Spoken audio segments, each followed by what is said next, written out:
इदानीं मा कृथा वीर एवं विधमरिन्दम त्वयि किञ्चित् समापन्ने किं कार्यं सीतया मम भरतेन महाबाहो लक्ष्मणेन यवीयस शत्रुघ्नेन च शत्रुघ्नः स्वशरीरेण वा पुनः त्वयि चानागते पूर्वमिति मे निश्चिता मतिः जानतश्चापि ते वीर्यं महेन्द्रवरुणोपम हत्वाहं रावणं युद्धे सपुत्रबलवाहनम्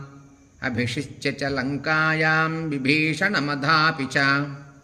भरते राज्यमारोप्य त्यक्षे देहं महाबला तमेवं वादिनं रामं सुग्रीवः प्रत्यभाषत